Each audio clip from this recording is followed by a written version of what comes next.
आज का समाज, आज की स्थितियाँ कैसी हैं।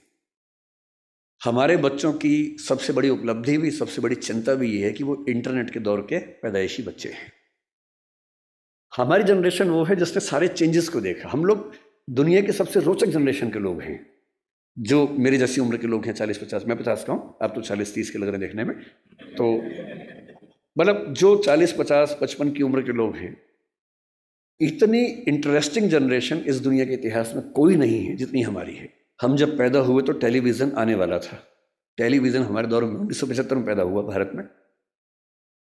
टेलीविज़न से लेकर फिर कलर टीवी, फिर वीसीआर, वीसीपी, वहाँ से होते होते फ़ोन जिसमें घुमा घुमा के फ़ोन करना पड़ता था। फिर थोड़े अच्छे फ़ोन होने लगे, वायरलेस होने लगे। मोबाइल फ़ोन पहली बार जिसमें इनकमिंग आउटगोइंग 16 रुपये पर मिनट हुआ करती थी। वो ऐसे फ़ोन बटन वाले जिनसे आप कील भी ठोक सकते हैं, ऐसे फ़ोन हुआ करते थे। कितने साल के बाद पहली बार स्मार्टफोन आने शुरू हुए, फिर पता लगा कि फेसबुक भी कुछ होता है, फिर पता लगा व्हाट्सएप भी कुछ होता है, फिर पता लगा कि रोबोटिक्स भी होने लग गया है, फिर पता लगा आर्टिफिशियल इंटेलिजेंस भी होने लगी है। और आज हम उस बिंदु पर आ चुके हैं। मुश्किल से 2 साल की बात है, मशीनें अंतिम रूप से इंसान को हराने वाली हैं, हर मामले में हराने वाली हैं। जो जो खुशफहमी हम सबको हैं वो सब खत्म होने वाली बहुत जल्दी, मैक्सिमम 2 साल का समय है। अभी एआई आ गई है। जिस दिन एजीआई ठीक से आ गई, एजीआई का मतलब है आर्टिफिशियल जनरल इंटेलिजेंस, और एआई की दुनिया के सबसे बड़े धुरंधर सैम ऑल्टमैन ने कल ही एक इंटरव्यू दिया, कल या परसों, और कहा है कि चैट जीपीटी 4, जिसको आप बहुत बड़ा समझ रहे हैं कि कमाल हो गया है, वो अगले 2 साल बाद हास्यास्पद मानी जाएगी।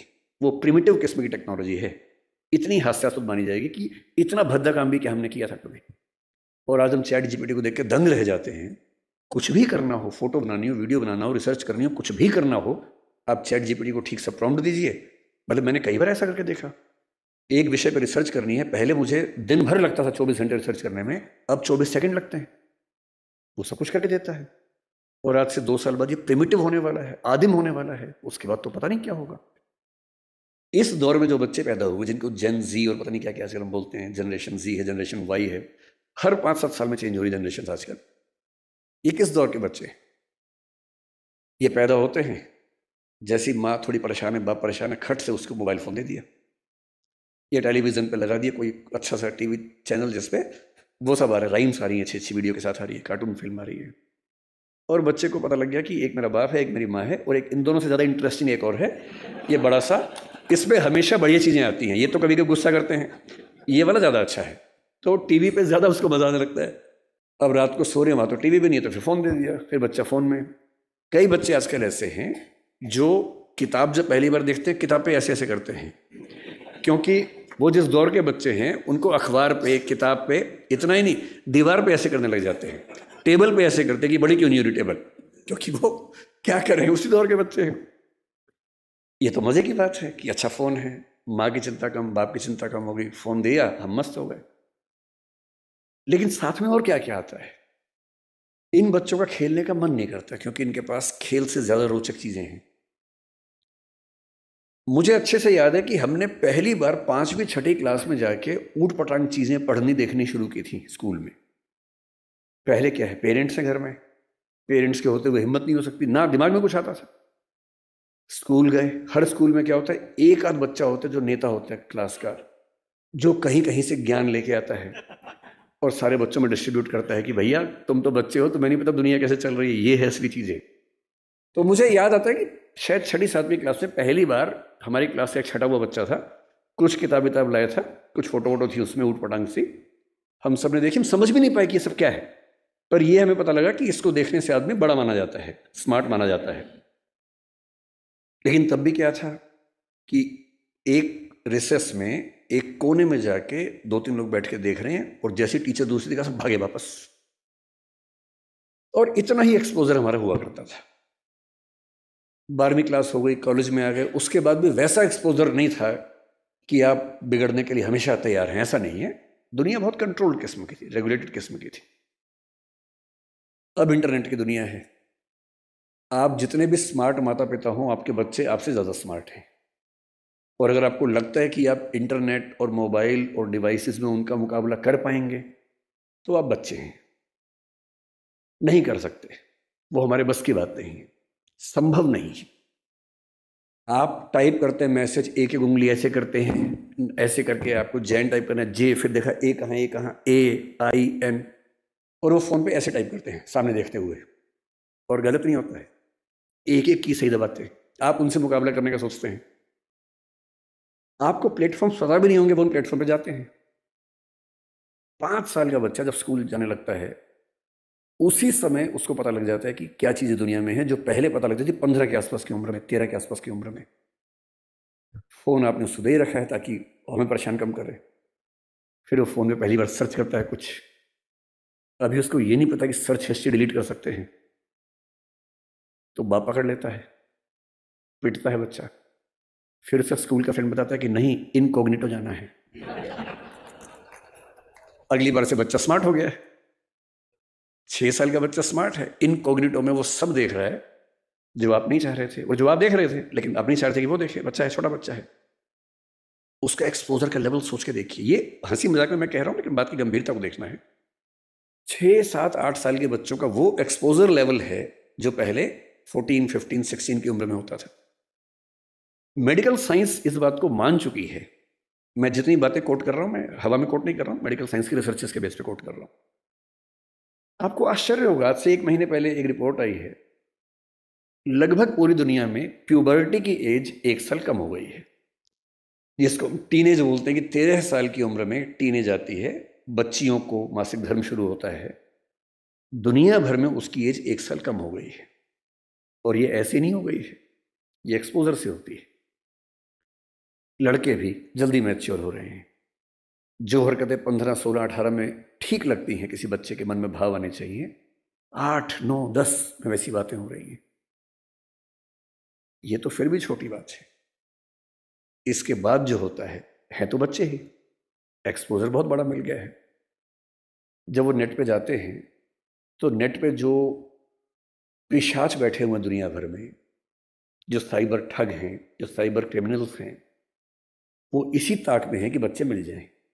उनको पता है कि बच्चे का मनोविज्ञान क्या है। वो हैकर्स हैं, वो हैक कर लेंगे कि उस बच्चे ने क्या क्या सर्च किया है, उसकी पूरी कुंडली खोल लेंगे कि बच्चे का इस समय मन कहाँ अटका हुआ है। अगर 9, 10, 11, 12 साल का कोई लड़का है जो कुछ ऐसे वीडियोस देख रहा था या इमेजेस देख रहा था, उसमें भी देख रहे हैं कि कैसी रेस, वाइट रेस उसको पसंद है, कि इंडियन तरह के लोग पसंद हैं, फिर उनकी तरफ से उसी रेस का वैसा ही सुंदर दिखने वाला व्यक्ति, फीमेल, और यदि कोई बच्ची है तो वो मेल, उससे इंटरेक्शन शुरू करेगा, उससे बातचीत होने लगेगी। धीरे धीरे उसको वो उलझाएगा अपनी बातों में। वो बच्चा तो माँ बाप से छुप के कर रहा है सब, माँ बाप को पता ही नहीं है।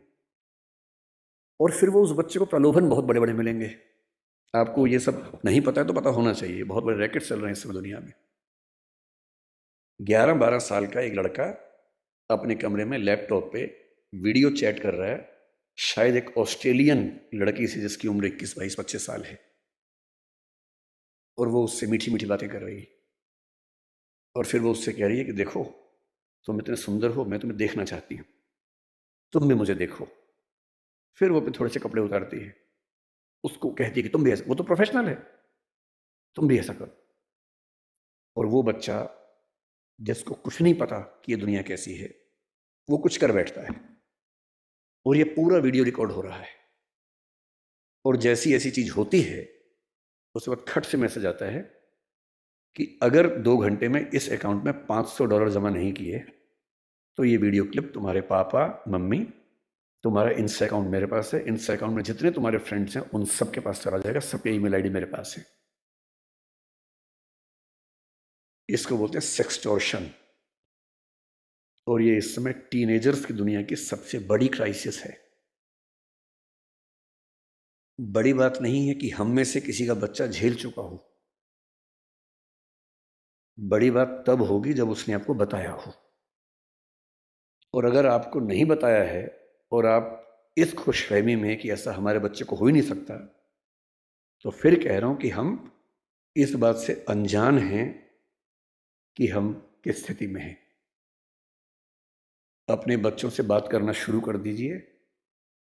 पहली बात तो ऐसा ना हो, और हो जाए तो आपसे बात कर लें। कई बच्चे झेल नहीं पाते, पैसा होता नहीं है, पैसा होता तो देते हैं, और $500 का मामला नहीं है, वो पहली बार का मामला है, उसके बाद फिर उतना मामला है, अगली बार फिर उतना मामला है। और ये ध्यान रखना है कि किसी बच्चे के साथ ये करने के लिए वीडियो रिकॉर्डिंग की ज़रूरत भी नहीं है। हम AI के ज़माने में हैं, डीप फेक से कुछ भी हो सकता है। किसी आर्टिफिशियल इंटेलिजेंस जो फोटोग्राफी बेस्ड ऐप है, सिर्फ इतना उसको कहना है कि ये फ़ोटो है, सिंपल फ़ोटो, स्कूल की फ़ोटो, पासपोर्ट साइज फ़ोटो उसको देनी है, और कहना है कि इस फ़ोटो को एक ऐसी फ़ोटो में तब्दील कर दो कि ब्लैकमेल किया जा सके। किसी के साथ भी हो सकता है। बस कल को कभी हम में से किसी का बच्चा हमसे ये कहे कि देखो पापा, देखो मम्मी, ये फ़ोटो मेरी लग रही है पर मेरी है नहीं, तो उसको मारना पीटना नहीं है, भरोसा कर लेना है कि ऐसा हो सकता है। तकनीक इस लेवल पे है। और एक और टेक्नोलॉजी जो भी पब्लिक डोमेन में नहीं आई है, कभी भी आ सकती है लेकिन बन चुकी है, वो क्या करती है, एक फोटो देनी है और प्रॉम्प्ट देना है कि इस फोटो के बेस पे वीडियो बनाओ, और वीडियो में ये होना चाहिए, आप जो चाहेंगे वीडियो बन जाएगा, आपका ही बन जाएगा, आप वो नहीं है। और आप क्या, इस दुनिया के बड़े बड़े टेक्निकल एक्सपर्ट्स नहीं बता पाएंगे कि ये वीडियो नकली है। इसको डीप फेक कहते हैं आजकल, डीप फेक। हमारे आपके बच्चे इस खतरे से गुजर रहे हैं, और ये आज नहीं तो कल हम सबके बच्चों को झेलना है।